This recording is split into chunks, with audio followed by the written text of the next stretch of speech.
Halo pengguna YouTube yang terhormat, selamat datang. Gimana kabar kalian? Semoga sehat selalu.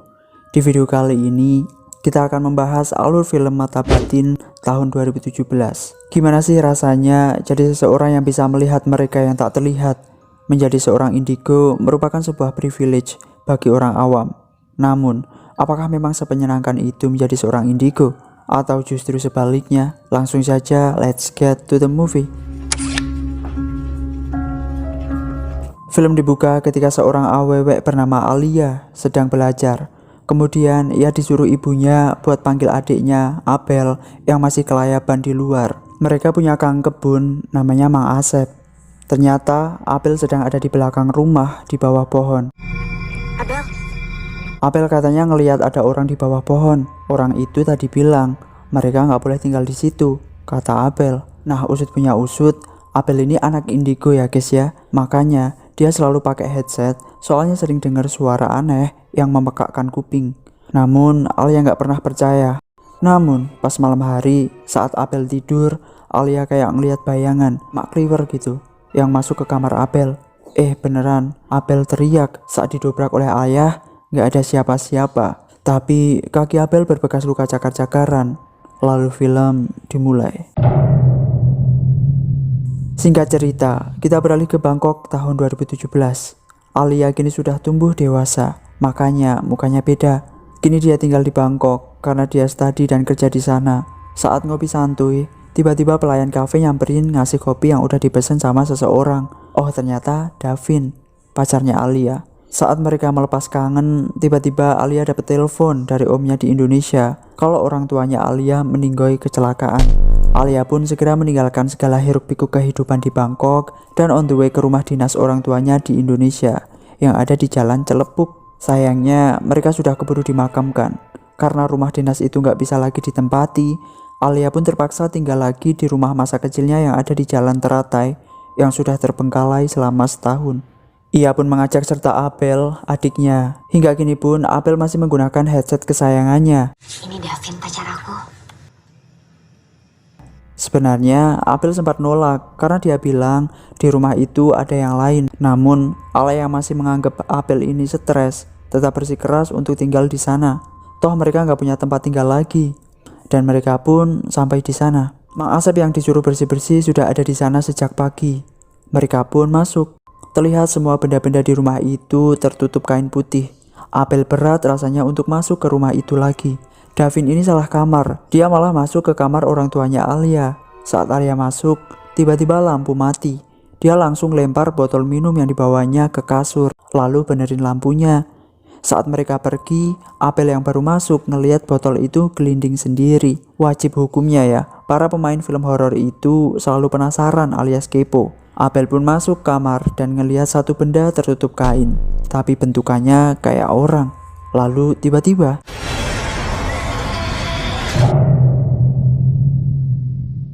setelah ngeliat sosok tadi, Abel pun gak mau keluar kamar. Dia rela nahan lapar daripada ketemu jurik. Tapi pas tengah malam, perutnya udah mulai hip-hopan, bukan keroncongan lagi. Ia pun keluar buat ambil makan. Dengan perasaan was-was, dia segera menuju ke dapur. Secentong, 2 centong, dia ambil nasi goreng pete. Dia dengar suara dong. Dia pun mengabaikannya dan ambil nasi lagi. 3 centong, 4 centong, 5 centong. Setelah ambil nasi bercentong-centong, dia pun mau balik. Tapi sebelum itu pasang headset dulu biar gak dengar suara gaib. Tapi tiba-tiba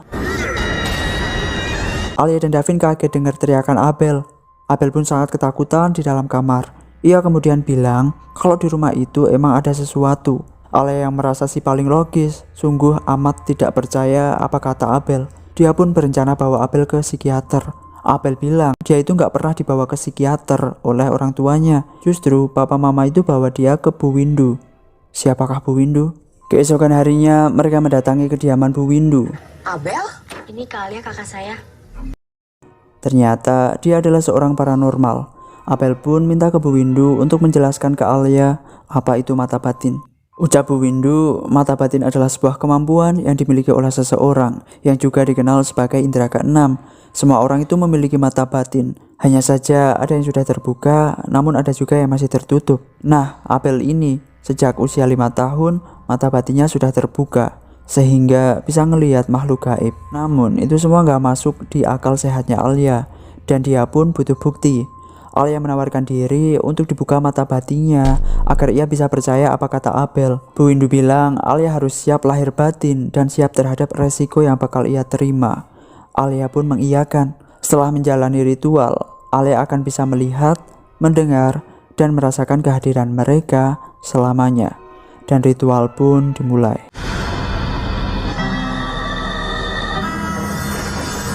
Setelah selesai, Alia coba menelusuri tiap sudut rumah Bu Windu, tapi dia nggak ngelihat apa-apa. Alia pun masih nggak percaya dan langsung ngajak pulang. Setibanya di rumah, Abel masih terus meyakinkan kakaknya kalau mata batin itu nyata. Kemudian Davin pun pamit, katanya mau balik ke Bandung.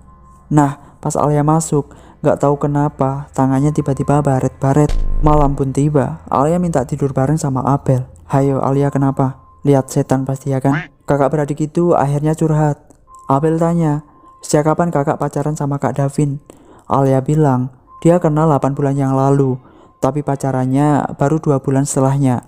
Alia pun gak tahu keluarga Davin. Akhirnya mereka pun bobok. Malam semakin larut, hujan deras dan petir pun semakin menambah kesan horor. Malam itu, Alia terbangun dari tidurnya.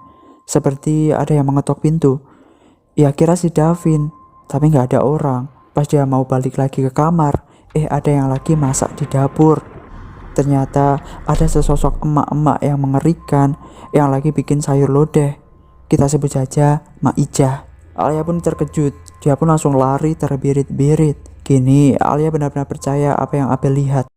Ayo, kita makan. Ternyata di rumah itu ada 3 sosok hantu, yaitu Mak Ijah, suaminya, dan anaknya. Alia pun mengintip dan mendengar percakapan mereka sembari sembunyi di balik gorden. Alia pun memberanikan diri bilang ke mereka untuk jangan ganggu dia dan Abel lagi, serta menanyakan apa maunya mereka. Namun justru ia malah diserang.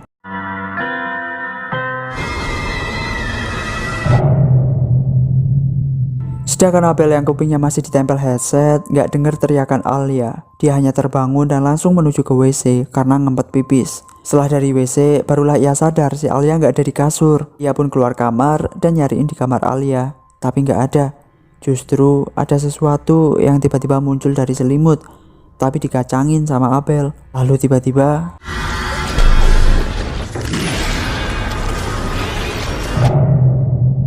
setelah ngeliat sosok hantu anak kecil itu, ia pun dengar tangisan awewek di dalam almari. Saat dibuka, ternyata itu Alia yang benar-benar ketakutan. Keesokan harinya, mereka kembali mendatangi Bu Windu. Davin yang tiba-tiba sudah pulang dari Bandung pun turut menemani mereka. Alia kemudian menjelaskan semuanya, di mana di rumahnya ada sebuah keluarga berwujud hantu yang menyerangnya dengan brutal. Kata Alia, setelah ia tanya apa mau mereka bilang rumah. Bu Windu menjelaskan bahwa mereka sepertinya butuh bantuan Alia dan Abel untuk menyelesaikan sesuatu. Namun bisa juga mereka marah karena Alia dan Abel sudah menempati rumah itu, dan sebagai konsekuensinya mereka akan membawa Alia dan Abel ke alam gaib. Akhirnya Bu Windu pun kini turun tangan. Dia mendatangi rumah itu dengan membawa alat pendeteksi setan. Mungkin namanya adalah setanometer. Tapi kata Bu Windu, yang bisa berkomunikasi dengan mereka hanya Abel dan Alia, karena energi mereka berdua sudah akrab dengan penghuni rumah itu. Namun satu yang harus diingat, saat berkomunikasi nanti mereka tidak boleh takut, karena semakin takut justru mereka dengan mudah mengelabui Alia dan Abel. Apalagi energi hantu di rumah itu negatif. Abel yang ngerasa penakut langsung lari ke kamar, gak mau melakukannya. Tapi dengan bujukan Alia, Abel pun berat hati mengiyakan. Saat berdua, Davin tanya ke Bu Windu apakah hantu itu bisa melihat sesamanya. Kata Bu Windu, ada yang bisa, ada yang enggak. Kalau yang enggak bisa, biasanya dia belum sadar kalau dia udah mati. Mereka berempat segera melakukan ritual. Pejamkan mata dan fokus. Dan tiba-tiba saja, Bu Windu, Abel dan Alia sudah berada di kejadian masa lalu. Sedangkan Davin enggak ada. Kata Bu Windu, hantu di sana enggak mau komunikasi sama Davin.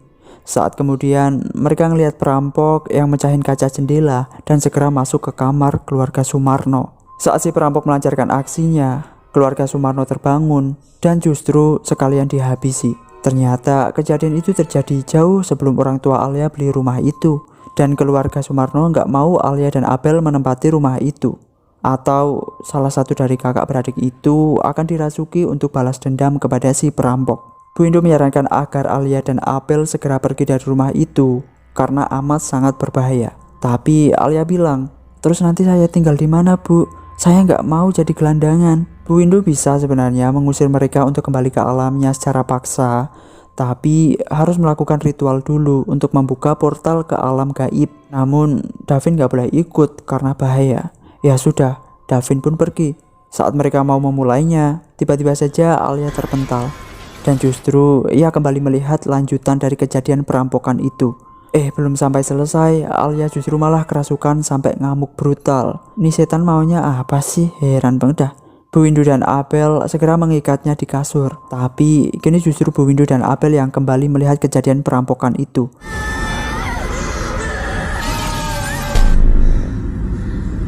Dan ternyata pelakunya adalah Mang Asep. Ya, Mang Asep. Seketika Bu Windu dan Abel menyadari Alia semakin membabi buta. Usaha mereka mencegah Alia gagal, justru digigit satu-satu sama Alia. Alia pun pergi membawa bongkahan kayu tajam itu untuk mencari Mang Asep. Pintu yang terkunci membuat Abel dan Bu Windu tidak bisa berkutik. Pak, pamit ke warung dulu ya.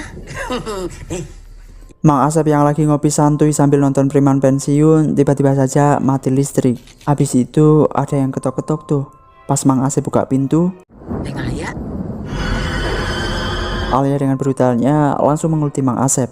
Tanpa belas kasih, ia terus saja menyerang. Saat Alia bilang kalau dia bukan Alia, melainkan keluarga Sumarno, Mang Asep pun keinget kejadian dulu. Alasan kenapa ia merampok. Dulu saat istrinya sakit keras dan butuh duit, Mang Asep coba minta bayaran ke keluarga Sumarno. Karena katanya Mang Asep itu kerjanya nggak becus, Pak Sumarno pun enggan ngasih gaji dan justru merendahkannya. Itulah yang bikin Mang Asep nyeri hati. Tapi bagaimanapun juga, arwah keluarga Sumarno gak peduli dengan alasan itu. Setelah ngelihat gunting rumput Mang Asep, dengan gercep Alia mengambilnya. Dan apa yang terjadi saudara-saudara? Iya, benar sekali. Seketika Alia jadi tukang sunat dadakan. Ia kejar-kejaran dengan Mang Asep, hendak menyunat kedua kalinya dengan gunting rumput itu. Ternyata yang disunat bukan belalainya, melainkan perutnya. Bu Windu dan Abel yang sudah sampai di sana menyaksikan sendiri kejadian itu. Setelah Mang Asep modar, Bu Windu segera menenangkan Alia. Tapi justru kini Abel yang tidak sadarkan diri karena arwahnya dibawa ke alam gaib. Singkat cerita, mereka membawa Abel ke rumah sakit. Bu Windu bilang harus ada yang jemput Abel ke sana. Alia pun bersedia, tapi dia nggak bisa pergi sendiri karena nanti malah dia ikut terjebak di sana. Harus ada seonggok hantu yang menemaninya. Dan Bu Windu seketika memandangi Davin. Aduh, jangan-jangan. Ternyata dulu sebenarnya mata batin Alia ini sudah terbuka separuh. Dia pun sejatinya sudah bisa merasakan kehadiran mereka, namun tidak sesensitif sekarang setelah diperlibat oleh Bu Windu. Makanya dia bisa ngelihat Davin yang sudah menjadi hantu saat dia tertabrak mobil dulu. Davin pun gak sadar kalau dia udah modar. Kejadian saat di kafe dulu, ternyata yang pesenin kopi itu orang lain, bukan Davin. Tapi orang itu gak jadi deketin Alia karena nganggap Alia ini stres, ngomong sendiri. Sekarang sudah waktunya Davin pergi ke alamnya, karena urusan di dunia juga udah kelar. Dia udah pamitan juga sama keluarganya. Bu Windu pesen ke Davin, nanti di sana bakal ada persimpangan. Setelah Alia dan Abel berhasil keluar, Davin harus pergi ke lorong cahaya di persimpangan itu. Itu adalah tempatnya roh-roh baik. Alia dan Davin pun segera menuju ke alam gaib. Kita harus kuat. Mereka pun langsung menuju ke lorong gelap untuk nyariin Abel. Terlihat banyak sekali setan-setan beraneka macam yang masih gentayangan. Ada yang mati karena bundir, ada yang semasa hidupnya suka open BO, ada yang suka gibah, ada yang mati keselak lato-lato, banyak. Setelah sekian lama menelusuri ruang gaib itu, mereka nemuin Abel yang dikerangkeng dan segera melepaskannya. Tapi saat itu juga tiba-tiba hantu Mang Asep muncul. Davin bilang segera pegang tangannya supaya mereka nggak mengenali aura manusia. Pegang tanganku! Alia pegang tangan Abel! Jangan lepas tangan aku, biar mereka nggak tahu siapa kalian. Dan mereka pun segera balik ke persimpangan. Meski begitu, Mang Asep masih saja mengikuti mereka.